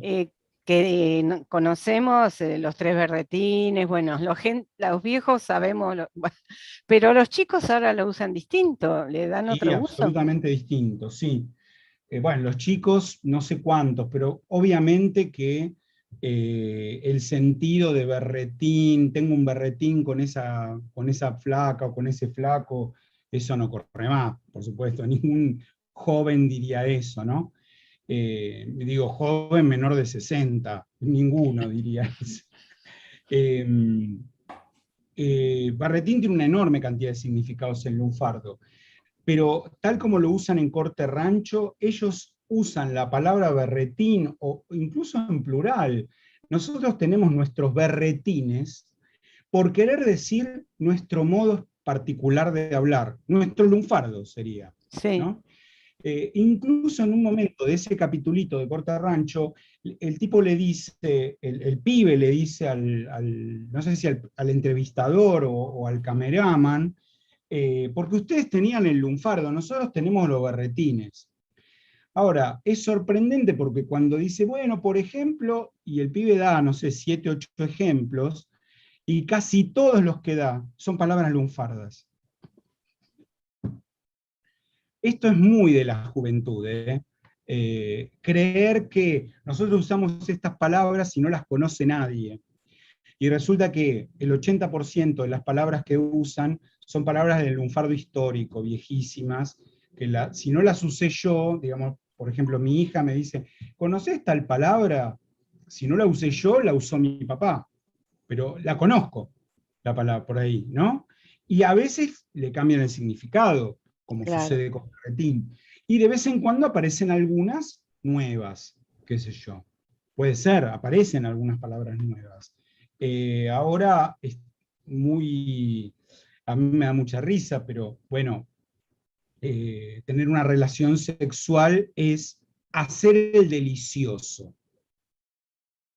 Hacer el delicioso.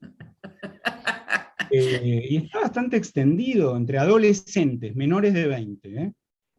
Y después mi hija con sus amigos usa, que no sé si esto está muy extendido o es un invento de ellos y quedará en ellos, ¿no? Lo llama el frutifantástico. El coito es el frutifantástico. Otra cosa muy extendida es llamar a un hijo bebé, o muy chiquitito, la bendición o la bendi. O viene una chica embarazada y dice, bueno, tengo que cursar todo el año con la bendi encima. La bendi es el embarazo, la bendición que le mandó el Señor, ¿no? Que tiene que aceptar. Eso también se escucha mucho. Digo, como cosas más o menos últimas, ¿no? Después tenés algo ya que se usó hace como 10 años, que se viene usando, que es el famoso arre, ¿no? Que te dicen algo y después te dicen arre, ¿no? Bueno, eso es A-H, re, y la palabra que sigue no se dice, pero la palabra que no se dice es re boludo, re tonto, re lo que sea, ¿no? Muchas veces es una especie de autochiste, el mismo que lo expresa se llama a sí mismo, re boluda, o re boludo, soy yo. Pero no dicen la palabra boludo, se dice arre nomás, ¿no? O se la usa adelante y se dice, no sé, no sé. Yo escuché arre. una, a ver, Sí, a ver. que dicen, un chico se cae, le dicen, uy, te recaíste. Usan la re como una especie de acentuación del Bueno, sentido. pero eso es muy antiguo. En español es muy antiguo, ¿no? Efectivamente en la Argentina usamos muchísimo el intensivo re. Te Pero, reamo. sí, sí. Pero en España, no sé si con la misma intensidad, pero es español eso, es un recurso español. Sí. La palabra bizarro. Hay una, perdón Silvia, Palabra hay una... españolísima. Sí. Porque, pero antes, levantó la mano. pero bizarro era ilustre, ¿no? Claro. En un momento, y ahora bizarro se usa como algo burdo, o medio llegado a cache, raro, extravagante, y medio cachuz, medio cache. Pero esas acepciones, Silvia, son españolas. No, ninguna es de lunfardo. No, claro, porque es un uso muy distinto al que antiguamente yo conocía. Sí, pero es la misma palabra que evolucionó para ahí en español. En español, sí. Gracias. Perdón, está Norberto, que figura como Fiorella Duarte, que levantó la mano. Bien. Norberto, podés hablar.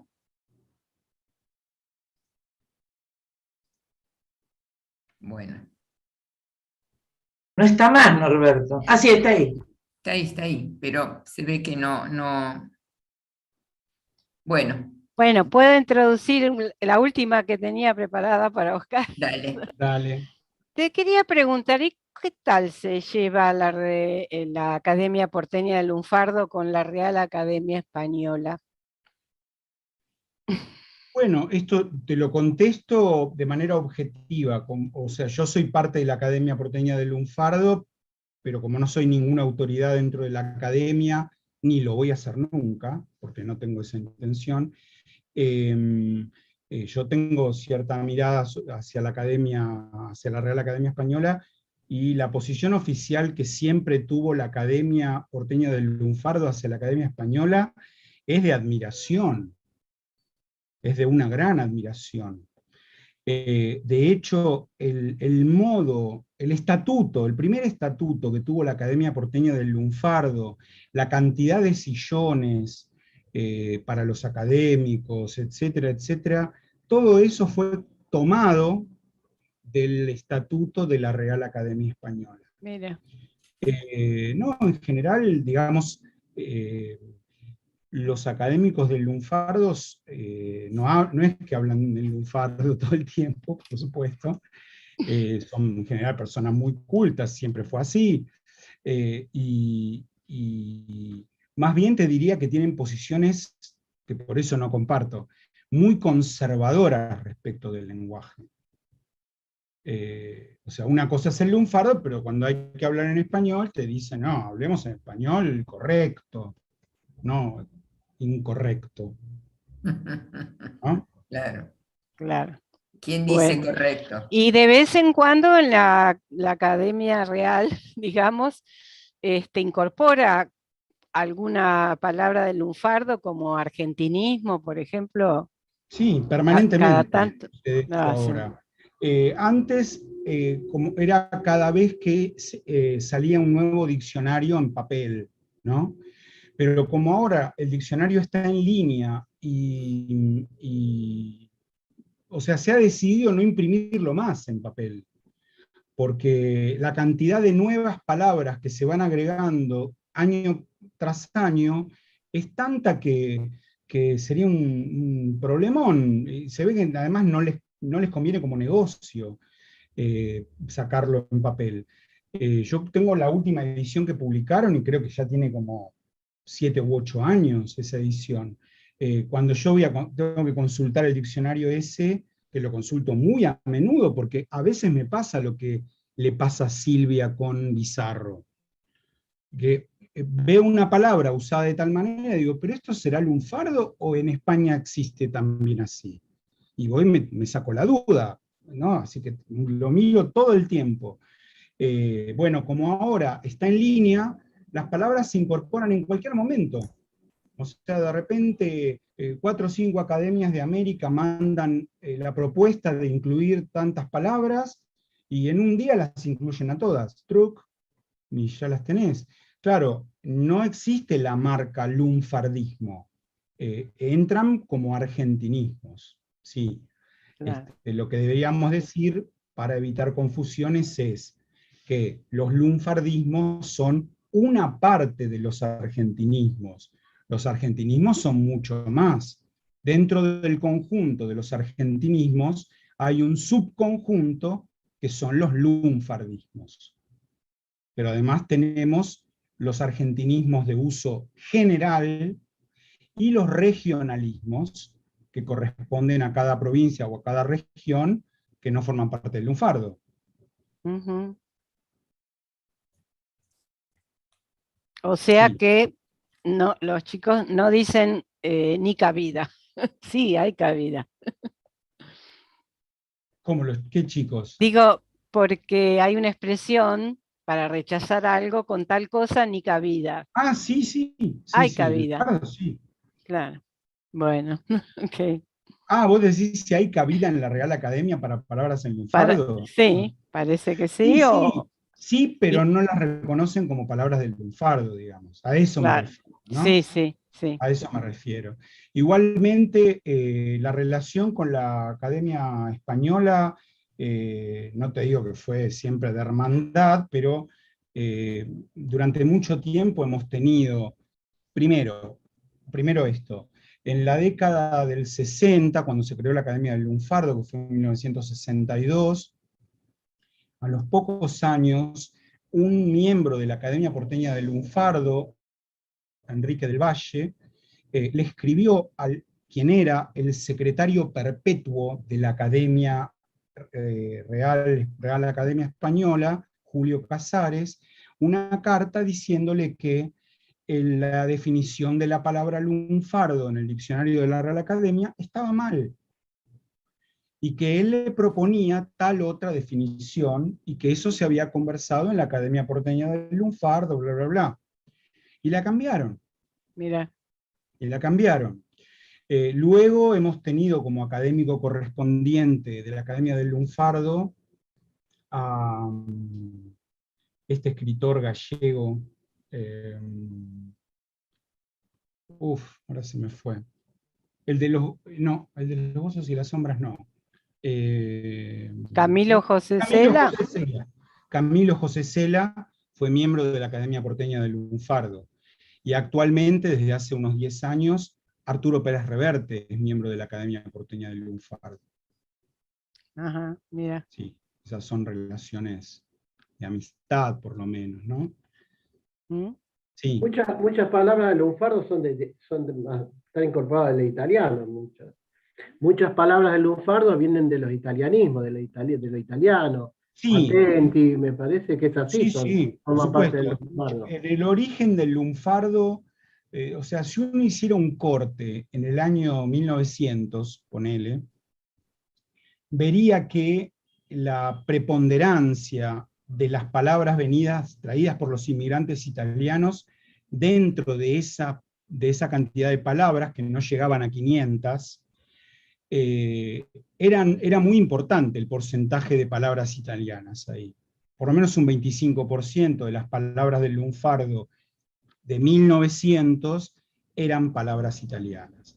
En el lunfardo actual, teniendo en cuenta todas las incorporaciones que ha habido una vez que terminó la gran inmigración europea, hubo una última venida de italianos después de la Segunda Guerra Mundial, o sea, con la miseria de posguerra desde 1945 a 1950 y pico, vinieron todavía algunas generaciones de italianos, pero bueno, luego de eso se acabó. Por lo tanto, hoy yo calculo, ojito, que las palabras de origen italiano dentro del lunfardo deben ser el 1%, el 2%, no más. Claro. No más, porque eso no siguió esa contribución, digamos. Al no venir más los italianos acá, se acabaron las novedades, ¿no? Entonces, bueno, claro, si uno piensa en el lunfardo que podrían haber usado nuestros padres, nuestros abuelos, ahí encuentra un montón de esas palabras. En las letras de los tangos de los 20 y de los 30 también. Pero bueno, en la actualidad la verdad que no mucha gente usa palabras italianas, qué sé yo, los chicos usan birra y no saben que es una palabra italiana, creen también que es una novedad, y birra es cerveza en italiano, y por supuesto fue traída por la inmigración de 1880, qué sé yo, más de 1000 años, ¿no? Pero bueno, sí. Bueno, ¿hay Bueno, alguien más que quiera hacer alguna pregunta? Norberto, a ver si recién mandó un chat de que no podía, pero bueno, está ahí Ah, todavía en la imagen. decirle si quiere hacer la pregunta por chat. Sí, le puse que estábamos viéndolo y que le dimos la palabra, pero bueno. Bueno, ¿Alguien más? La palabra pibe, que está la usando palabra ahora, pibe, es sí. pibe. Pibe, así como en Uruguay se usa botija, acá tenemos la palabra pibe. Porque a veces los uruguayos dicen pebete, te dicen, o, ¿viste? Sí, Cuando es desprestigioso, imita a la Argentina y dice pebete, qué sé yo. Pero pibe, ¿qué origen tiene? italiano, Italiano, italiano. ¿no? Sí, mira, podría venir del genovés, en genovés se dice pibetto, pero en el furbesco, en el yergo italiano, lo que sería el lunfardo italiano, que es algo que viene del siglo XVI, por lo menos, existe pibello. Pibello. De cualquiera de esas dos podría venir, porque quieren decir lo mismo, niño, adolescente. Pibello o pibetto. Sí. Gracias, Oscar. No, ¿Alguien por más quiere favor. hacer un comentario, una pregunta?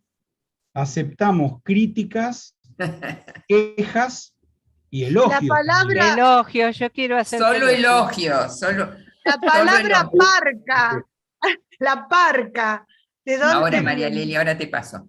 No, es una palabra latina, una palabra del latín que pasó al español, no, pero no tiene nada que ver con el lunfardo, ni es una palabra argentina, digamos. La parca como la muerte, decís, ¿no? Mm. Hay una cosa que te querías contar, una cosa que me hizo reír un tanguero una vez, cuando en la época de Perón se había prohibido la palabra vieja, percanta. Entonces, los tangueros decían que le habían cambiado el nombre Guardia Vieja se llamaba Cuidado Mama, y a mí me hacía reír bastante eso. Sí, Porque el humor negro, el humor que tiene el tanguero, el porteño, ¿no? Y esa cosa nos identifica a los porteños y al tanguero, esa cosa arrabalera, ese humor ácido que tienen, ¿no? Sí.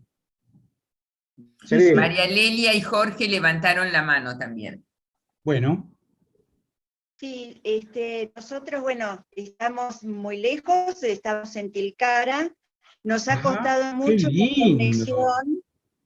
Sí, nos ha costado mucho porque internet. No, estamos de paseo, pero nos interesaba entrar en esta charla y lamentamos la intermitencia de la conexión de internet, que fue difícil, pero todo lo que pudimos escuchar, la verdad que estamos muy agradecidos y, no sé, da ganas de repetir en algún momento con otras cosas. Así que, bueno, muchísimas gracias y un abrazo también a todos los compañeros desde la distancia. Saludos, María Lelia, Jorge, son compañeros de Resistencia Milonguera, Oscar. Sí. Bueno, quería agregar algo de lo que dijo Quique, respecto de los tangos que hubo que cambiarles el nombre por un decreto, no sé, creo que fue en la época de Ramírez o de Farrell. Sí, fue en eso empezó. De tango pidieron lucha con Perón, lo recibe en casa de gobierno, pero Moró estuvo esperando mucho rato, cuando llega a la reunión, Perón le dice, disculpe, pero se me escapó el bondi. Me parece que fue un poco diferente. Un poco diferente. Sí, no, es así. Le habían robado la billetera en el tranvía a Vacareza la semana anterior, y eso había salido en el diario. Y entonces cuando Perón iba saludando uno por uno, llega Alberto Vacareza y le dice, don Alberto, me enteré de que lo afanaron en el bondi. Y entonces todos se rieron porque afanaron, usó bondi, como entendiendo que se iba a liberar un poco la censura, cosa que en la práctica no sucedió de inmediato, porque Perón dio la orden, pero bueno,